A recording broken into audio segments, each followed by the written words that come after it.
আমিনা ঘরের ভিতরে রোনা জারি করছিল, কাঁদাকাটি করছিল। আমরা ছুটে ছুটে গিয়েছিলাম, কেন আমিনা কিসের জন্য কাঁদে, কেন আমিনা কেন কাঁদে।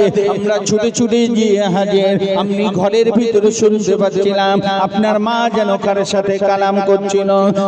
জিজ্ঞাসা করা হলো, আমিনা আপনার কাঁদার কারণ কি? বলে আমার মুহাম্মদ সাল্লাল্লাহু আলাইহি ওয়াসাল্লাম জগতের বুকে এসেছে, অথচ তার বাপ নাই। এ তাকে ঘুরতে তাকে আদর করবে, কে তাকে খেলনা দিয়ে দেবে, কে তাকে আদর করবে, কে তাকে খেলনা দিয়ে দেবে। ওই সময়তে আমরা গায়েব থেকে আওয়াজ শুনতে পেয়েছিলাম, এই আমিনা কেঁদো না, কেঁদো না। তোমার আব্দুল্লাহ জগতের বুকে বেঁচে থাকলে হয়তো তোমার বেটাকে মাটির খেলনা দিত, লোহার খেলনা দিত, পিতলের খেলনা দিত, অন্য কোনো খেলনা দিত। একটু রাত হতে দাও, আমি আল্লাহ পাক রাতের আসমানের চাঁদটাকে তোমার বেটার জন্য খেলনা বানিয়ে দিয়েছি। আল্লাহ রাসূল বলেন, চাচা যান এর বাদে আপনি কি বলেন? হযরত আব্বাস বলে, বাবা ইয়া রাসূলুল্লাহ ইয়া হাবিবাল্লাহ, সন্ধ্যা যখন হয়ে গেল আপনাকে নিয়ে আমরা চার পায়ের ভিতরে বাইরেতে পার করে দিলাম। ওই জমনি বাইরে পার করা আকাশের চাঁদ ছুঁ করে নিচে চলে আসছিল। এত নিচেই চলে আসছে, এত নিচেই চলে আসছে, আমাদের মনে হয় চাঁদটা বুঝি আপনাকে চাপা দিয়ে দেবে। আমরা চিৎকার করে উঠলাম। আল্লাহ রাসূল হেসে ফেললেন। ওই সময় হাসি দিয়ে বললেন, চাচা যান, ও আমার চাচা যান, আপনারা শুনে নেন, জেনে না, চাঁদ শো করে নিচে নামছিল, অন্য কোনো কারণে নয়। চাঁদ আমাকে বলতে চাচ্ছিল, ইয়া রাসূলুল্লাহ ইয়া হাবিবাল্লাহ, আপনি রোনাজারি করবেন না, আপনি কাঁদাকাটি করবেন না। আপনি যদি কাঁদাকাটি করেন, আপনি যদি রোনাজারি করেন, তাহলে আপনার আম্মাও রোনাজারি করবে। আপনার খেলার সঙ্গে আল্লাহ পাক আমাকে বানিয়েছেন। যদি আপনারা চিৎকার করে না উঠতেন, তাহলে দেখতে পেতেন চাঁদ সরাসরি চলে এসে আমার সাথে দিদার করে চলে যেত।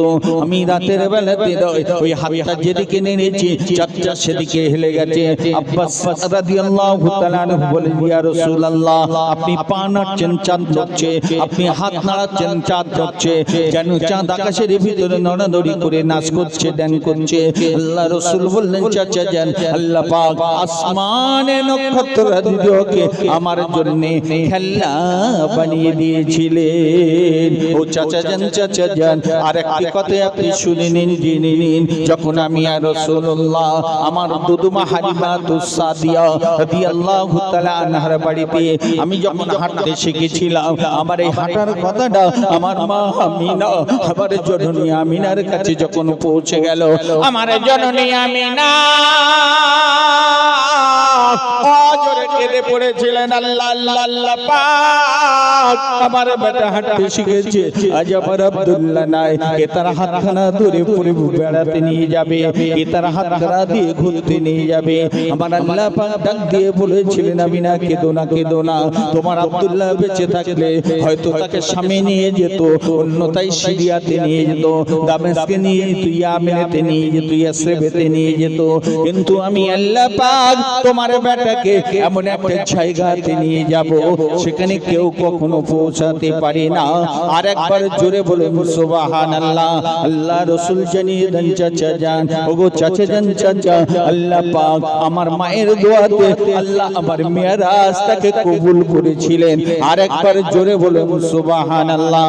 আল্লাহ বলেন, সুবহানাল্লাযী আসরা বিআবদিন। আল্লাহ পাক কোরআনুল কারীমে বনি ইসরাঈলের 15 পারাতে শুনিয়ে দিচ্ছেন আল্লাহর হাবিবের চলনের রাস্তাটা, রূপটাকে তিনি বর্ণনা করলেন। মক্কা শরীফ থেকে, খানায়ে কাবা থেকে বাইতুল মুকাদ্দাসে আল্লাহ রাসূলকে পৌঁছে দিলেন। জোরে হলো একটা সময়ের ভাই, উটের যুগে, সেই যুগে মক্কা শরীফ থেকে বাইতুল মুকাদ্দাস, বুঝতে পেরেছেন তো? ফিলিস্তিন ইসরায়েল নিয়ে যে মসজিদটাকে নিয়ে আজকে সমস্যা, ফিলিস্তিনের পূর্ব গাজা অঞ্চলে অবস্থিত বাইতুল মুকাদ্দাস আল আকসা মসজিদ, যার উপরে ইসরায়েল বিগত বছর ধরে বম্বিং করে করে অসহায় মানুষদেরকে নিঃশেষ করে দিয়েছে। এই বাইতুল মুকাদ্দাস, এই মসজিদে ৭০,০০০ নবীরা এরা এখানেই নামাজ আদায় করেছেন। জোরে বলুন। বনি ইসরাইলের ৭০,০০০ নবীরা এখানেই নামাজ আদায় করেছেন। জি জি জি, অত্যন্ত সম্মানীয় জায়গা। শুধু তাই নয়, রাসূলুল্লাহকে মিরাজের রাত্রে তো আল্লাহ পাক মক্কা শরীফ থেকে এই বাইতুল মুকাদ্দাসেতে হাজির করিয়ে দিলেন। বাইতুল মুকাদ্দাসের শানার মানটাকে আরো বাড়িয়ে দিলেন। আরেকবার জোরে বলুন।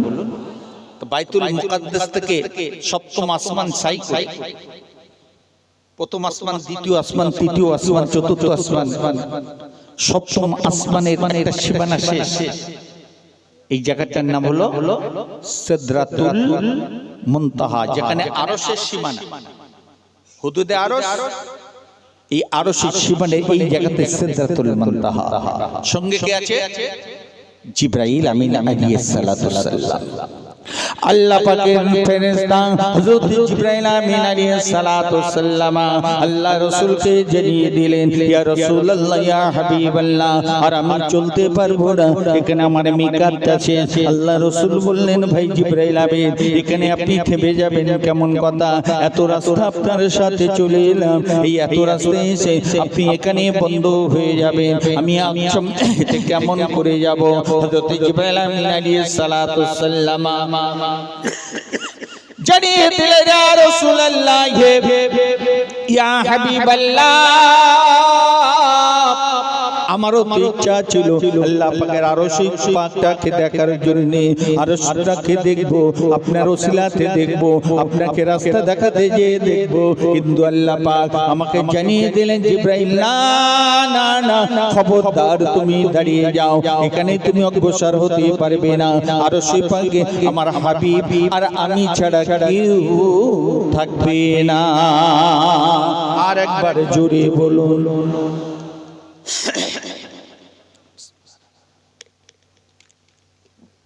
এখানে আপনাকে নেওয়া হবে না, এখানে আপনি আসতে পারবেন না।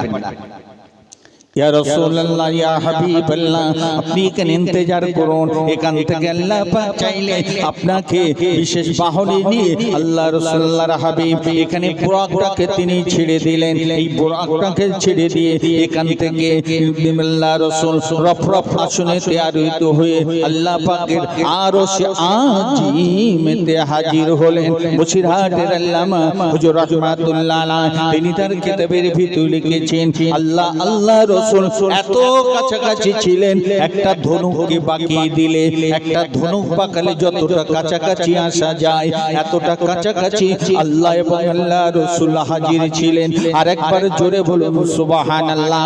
আহলে সুন্নাতুল জামাতের রায় হলো আল্লাহ রাসূল সরাসরি আল্লাহ পাকের সম্মুখে হাজির হয়েছিলেন।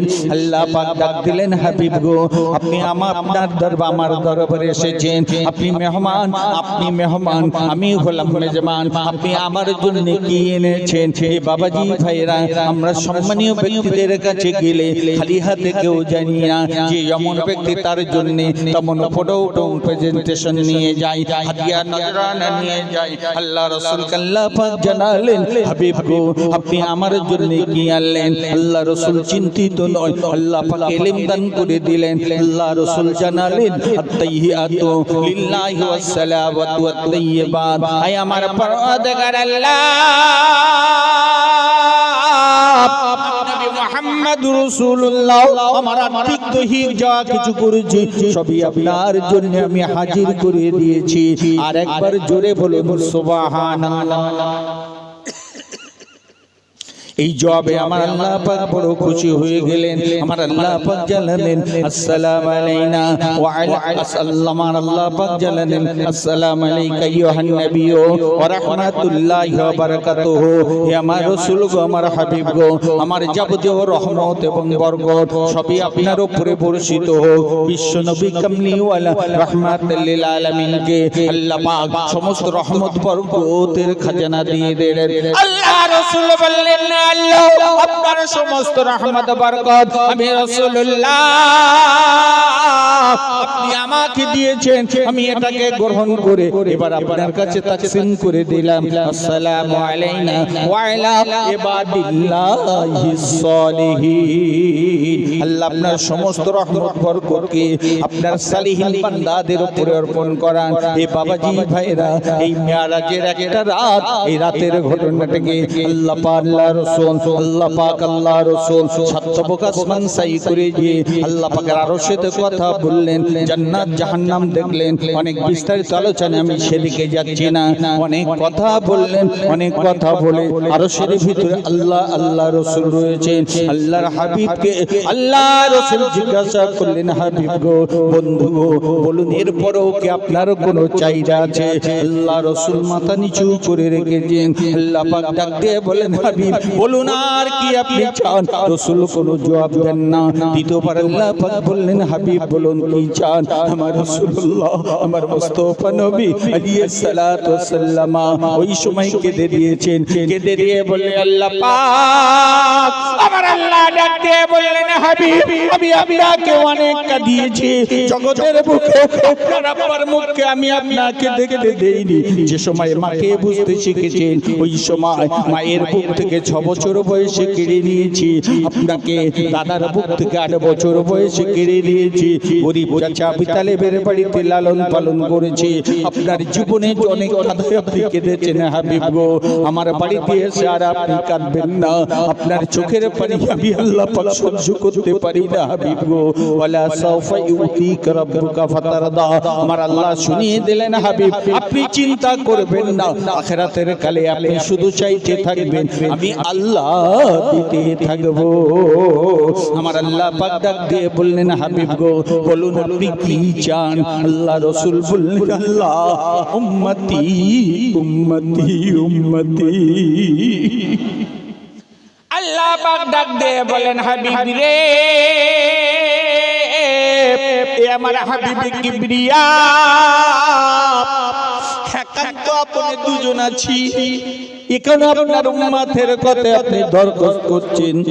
আল্লাহ রাসূল কেঁদে দিয়ে বললেন, আল্লাহ পাক আমার উম্মতেরা গুনাহগার, গুনাহ তাদের বেশুমার, আমার উম্মতেরা গুনাহগার, গুনাহ তাদের বেশুমার। আমার উম্মতেরা যারা জিন্ন অল্প আয়ু পাবে, কম আমল তারা করবে, কাল ময়দানে মাহশারে অনেক নবীর উম্মতেরা যদি জান্নাতে যায়, আমার উম্মতেরা যদি ধরা খেয়ে যায়, আমি মুহাম্মদ রাসূলুল্লাহ বড় কষ্ট পেয়ে যাব।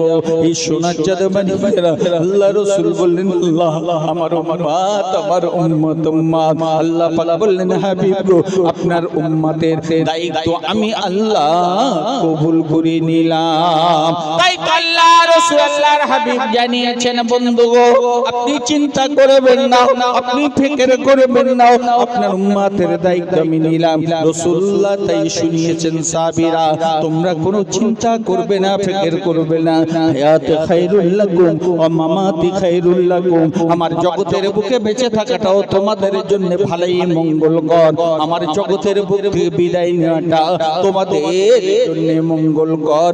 আর একবার জোরে বলুন সুবহানাল্লাহ, দরুদ আল্লাহুম্মা। আচ্ছা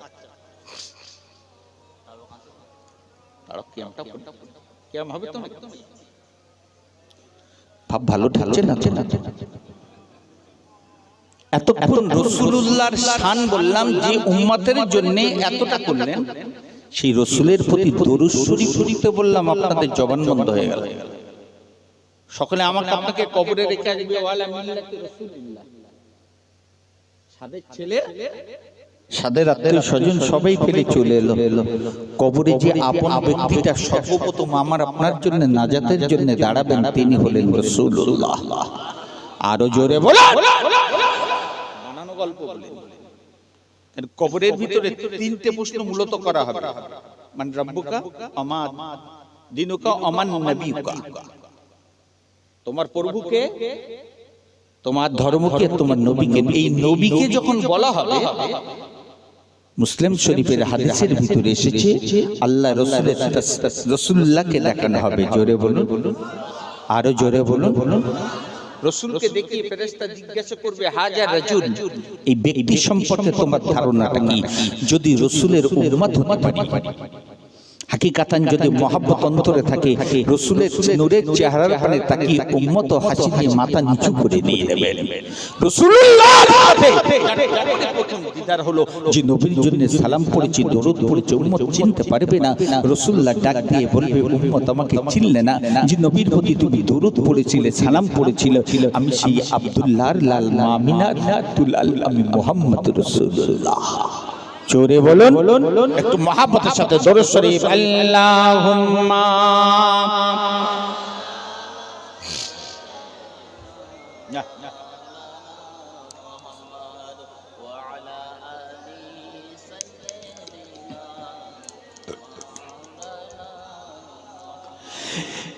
ऐसा जो गुंबद आले मंजूर दुआ करना, जब वक्त न जाई आका दीदार अता करना। मेरे कब्र अंधेरी में जब घबराई तन्हा, इमदाद मेरी करने आ जाना रसूल अल्लाह, इमदाद मेरी करने आ जाना रसूल अल्लाह। अल्लाहुम्मा सल्ली अला सय्यिदना मौलाना मुहम्मद व अला आले सय्यिदना व हबीबिना मुहम्मद सल्लल्लाहु अलैहि वसल्लम। मुख्तसर कुल्लाह रसूलुल्लाहকে সামনে পেয়ে আল্লাহ বললেন আসসালামু আলাইকা আইয়ুহান নবী ওয়া রাহমাতুল্লাহি ওয়া বারাকাতুহু। রসুল্লাহকে পাওয়া তো দূরের কথা, রসুলের রওজা মুকদ্দাস আমরা অনেকে দেখতে পেলাম না। সোনার মদিনায় রসুল্লাহ আরাম ফরমাচ্ছেন, এই বাংলার জমিনে আল্লাহকে সাক্ষী রেখে রসুল্লাহ রওজা মুকদ্দাসে একটু সালাতু সালামের নজরানা পাঠাইয়া নবী সালাম